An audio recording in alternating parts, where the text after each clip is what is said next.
Corona आपत्तीच्या पार्श्वभूमीवर केंद्र सरकार ज्या काय आर्थिक उपाययोजना जाहीर करते त्याच्याबद्दलची दुसरी पत्रकार परिषद आज अर्थमंत्री निर्मला सीतारामन यांनी घेतली। तर त्याच्यामध्ये त्यांनी शेतकऱ्यांच्यासाठी, त्याचप्रमाणे स्थलांतरित मजुरांच्यासाठी आणि एकंदर कामगारांसाठी म्हणून काही योजना किंवा काही डिक्लेरेशन्स केली। तर ती काय आहेत आणि त्याच्यातून नेमकं काय होणार आहे याच्याबद्दलची आपण थोडी चर्चा करूया।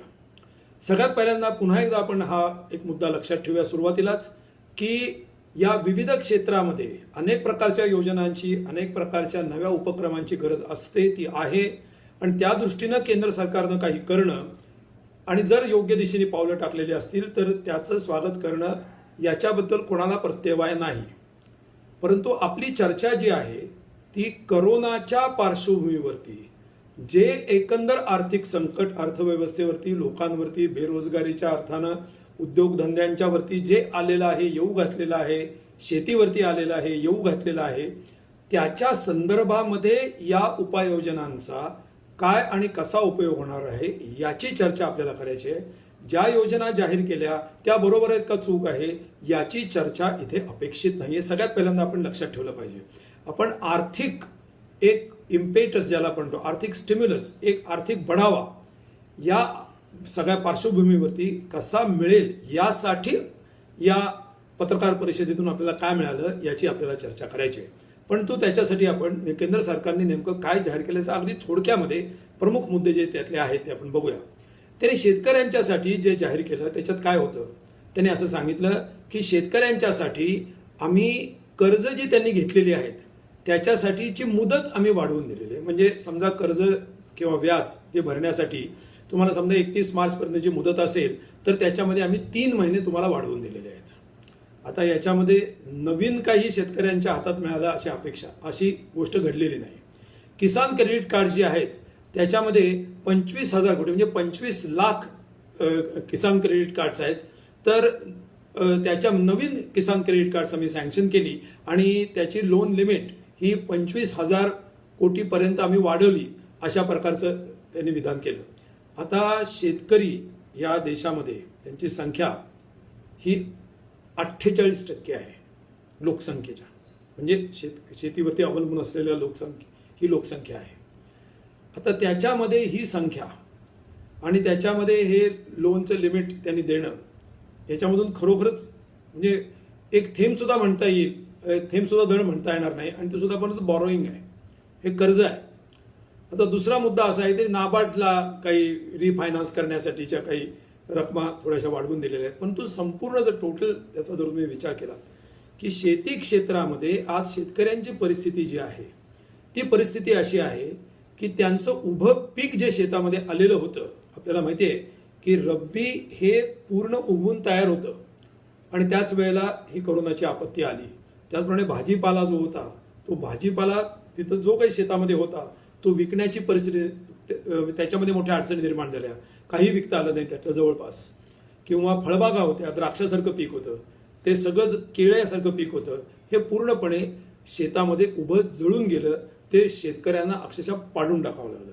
आता या पार्श्वभूमीवरती शेतकऱ्यांना आता नवीन कर्जाची नाही तर त्यांच्या प्रत्यक्ष खात्यामध्ये काही पैसेच टाकण्याची गरज होती। तुम्ही जर पाहिलं की अमेरिका ही पूर्णपणे भांडवलशाही अर्थव्यवस्था आहे, त्यांच्या देशाची अर्थव्यवस्था ही 21 ट्रिलियन डॉलर्सची आहे। 2 ट्रिलियन डॉलर्सचा त्यांनी पॅकेज जाहीर केलं। पण काय होतं ते पॅकेज, त्या पॅकेजमधले सर्व पैसे हे सरकार स्वतः टाकणार होतं। आता सरकारने पैसे कुठून आणायचे याची चर्चा आपण नक्कीच नंतर करायला पाहिजे, भारत सरकारकडनं आपण काय अपेक्षा करत असू तर। पण याच्यामध्ये आता शेतकऱ्यांच्या बद्दल आपण बोलतोय, शेतकऱ्यांच्या खात्यामध्ये प्रत्यक्ष रक्कम जाणं हे आज महत्वाचं होते, ती आत्ता ताबडतोबीची गरज होती। परंतु या दृष्टीनं याच्यामध्ये सरकारने काही केलेलं नाही। त्यांनी उचललेलं प्रत्येक पाऊल हे बरोबर आहे का चूक आहे हा प्रश्न नाही। मी परत एकदा सांगतो की त्यांनी जे काही केलंय ते स्वतंत्रपणे त्याचे जर मूल्यमापन करायचं ठरवलं तर ते चुकीचं आहे असं कोणीच म्हणणार नाही। परंतु आता आपण कोरोनाच्या पार्श्वभूमीवरती बोलतोय, त्या पार्श्वभूमीवरती त्याला फारसा अर्थ उरत नाही। आता दुसरा मुद्दा त्यांनी सांगितलेला आहे की शहरी गरीब जे आहेत त्या शहरी गरिबांसाठी मी काय करतोय, सेल्फ हेल्प ग्रुप्स म्हणजे महिलांचे स्वयंसेवा सहाय्यता गट जे असतात त्यांना आम्ही मास्क तयार करण्याचं किंवा सॅनिटायझर तयार करण्याचं काम त्यांच्याकडून करून घेतलं, चांगली गोष्ट आहे. परंतु हे पॅकेजचा भाग कसा होतो हे मला अजून कळलेलं नाहीये. त्याचप्रमाणे झाले की 7,200 नवीन स्वयंसहायता गट शहरी भागामध्ये आम्ही नवीन नोंदवले. तर नवीन स्वयंसहायता गट नोंदवले ही करोनाच्या इकॉनॉमिक पॅकेजचा भाग कुठल्या अर्थाने होतो हे माझ्या आकलनाच्या पलीकडची गोष्ट आहे. दुसरं त्यांनी असं सांगितलं की शहरी कामगार जे आहेत त्या कामगारांच्यासाठी जे विविध कायदे आम्ही करतो आहोत, लक्षात घ्या, विविध कायदे पार्लमेंटमध्ये जे प्रलंबित आहेत ते येत्या काळामध्ये कसे होणार आहेत, म्हणजे पार्लमेंट सुरू झाल्यानंतर त्याचं वर्णन आणि त्याचे परिणाम कसे दिसणार आहेत याचं वर्णन निर्मला सीतारामन यांनी केलं. आता त्याच्यामध्ये नॅशनल मिनिमम वेज त्याची प्रोव्हिजन. आता प्रत्येक राज्यात मिनिमम वेज आहेच. मिनिमम वेज कायदा नाहीये असं नाही, नवीन सरकार काहीच करत नाहीये. ते सरकार एवढंच सांगते की विविध राज्यांमध्ये जे विविध मिनिमम वेजेस असतात त्याच्या जे राष्ट्रीय पातळीवरती किंवा राज्य पातळीवरती एकच मिनिमम वेज करता येईल का. आता हा मुद्दा पूर्णपणे आत्ताच्या परिस्थितीत तुलना केला तर तो प्रशासकीय म्हणता येईल असा आहे. परंतु तरी सुद्धा आता इकॉनॉमिक पॅकेजचा भाग म्हणून त्यांनी जवळजवळ त्याच्यावरती 10 मिनिटं खर्च केली. हे म्हणजे त्याच्यातून नेमकं कामगारांना काय मिळालं हे माझ्या तरी लक्षात आलेलं नाहीये. दुसरं त्यांनी असं सांगितलं की मनरेगा जे मायग्रंट वर्कर्स आहेत त्यांच्यासाठी काही त्यांनी योजना सांगितल्या. त्यांनी असं सांगितलं की जे स्थलांतरित मजूर गावाकडे जात आहेत त्यांना रिकामा बसता येऊ नये यासाठी आम्ही मनरेगा म्हणजे महात्मा गांधी राष्ट्रीय रोजगार हमी योजना जी आहे त्याच्या अंतर्गत कामं काढण्यासाठी त्यांनी काही सूचना दिलेल्या आहेत आणि त्याप्रमाणे जास्त प्रमाणात कामं निघत आहेत. आता त्यांनी जो आकडा घेतला तोच मी आपल्याला सांगून आपल्या समोर मांडतो. त्यांनी सांगितले की 2,33,00,000 व्यक्तींना आता आज रोजी म्हणजे 30 मे पर्यंत आम्ही 2,33,00,000 व्यक्ती जे आहेत त्या व्यक्तींना आम्ही या रोजगार हमी योजनेचा लाभ देतोय आणि आतापर्यंत आम्ही 14 कोटी एवढे मनुष्य दिवसाचं काम आम्ही तयार केलेलं आहे आतापर्यंत म्हणजे गेल्या 2 महिन्यात असं नाही, आतापर्यंत. आता विचार करा, 2,33,00,000 व्यक्ती आणि 14 कोटी मनुष्य दिवसाचं काम साधा भागाकार केला तर पर माणशी 7 दिवसाचं काम येतं. आता ही तारीख तुम्ही 5 म्हणजे 4.5 महिन्यातली ही आकडेवारी तुम्ही देताय. आता याच्यामध्ये मायग्रंट वर्कर्स जे गेले असतील त्याच्यात ते किती असतील हा एक संशोधनाचा विषय आहे. त्यांनी असं सांगितलं की मागच्या वर्षी तुलना केली तर त्याच्यापेक्षा 30 ते 40% हे प्रमाण जास्ती आहे. आता मागच्या वर्षी किती होतं ते खूप जास्ती होतं का एक लक्षात घ्यायचा आकडा म्हणून आपल्याला सांगतो. आतापर्यंत असं दिसून आलेलं आहे गेल्या 4 वर्षामध्ये सरासरीने 47 दिवस फक्त काम मिळतं. जे रोजगार हमीवरती जातात त्यांना प्रत्येक व्यक्ती जर तुम्ही पाहिलं तर सरासरी येते म्हणजे एकूण मनुष्य दिवस आणि एकूण व्यक्ती याचा जर भागाकार केला तर ते उत्तर 47 दिवस संपूर्ण वर्षामध्ये. असा गेल्या 4 वर्षाचा आकडा आपल्याला सांगतो. आत्ता त्यांनी सांगितलंय की आत्तापर्यंत झालेले फक्त 7 दिवस म्हणजे त्यांच्या आकड्यावरूनच मी सांगतो आणि ते मागच्या वर्षीपेक्षा 30 ते 40% जास्ती आहे. म्हणजे हे काय मायग्रंट वर्कर्ससाठीची उपाययोजना म्हणायची. म्हणजे मनरेगा खाली त्यांना काम देण्यासाठी तुम्ही प्रयत्न करताय याचं मी स्वागत करतो. परंतु मनरेगामध्ये जे तुम्ही काम त्यांना देऊ करताय त्याचा जो तुम्ही क्लेम करताय तो क्लेम तुम्ही दिलेल्या आकड्यामध्ये काहीच निघत नाहीये. तसंच त्यांनी दुसरं सांगितलं की जे मायग्रंट वर्कर्स आहेत त्यांच्यासाठी राज्य सरकारांना आम्ही 11,000 कोटी रुपये ऑलरेडी दिलेले आहेत आणि 3 वेळचं जेवण 28 मार्च पासून या लोकांना दिलं जाते. अशा प्रकारचं जेवण 3 वेळचं जर स्थलांतरित मजुरांना दिलं जात असेल अशी जर आपण काही कल्पना केली तर ती कल्पनाच आहे. तर त्याचा सत्याशी काही संबंध आहे का. जे मजूर हजारो नाही आता तर लाखोच्या संख्येने वाटेल त्या पद्धतीने म्हणजे बैलाच्या जागी स्वतःला जोडून सुद्धा जाण्याची उदाहरणे सायकलवरनं जात आहेत, लोक चालत जात आहेत, रेल्वे रुळावरती मरतायत. हे लोक 3 वेळचं अन्न शहरात मिळतंय म्हणून जात आहेत आणि निर्मला सीतारामन सांगितले की हे मिळतंय देतोय आम्ही म्हणून. आणि हे 11,000 कोटी रुपये ऑलरेडी त्यांनी जे 1-1.5 महिन्यापूर्वी जे पॅकेज जाहीर केलं त्याच्यातलाच एक भाग होता. त्याच्यामध्ये नवीन कुठलीच गोष्ट त्यांनी जाहीर केलेली नाही.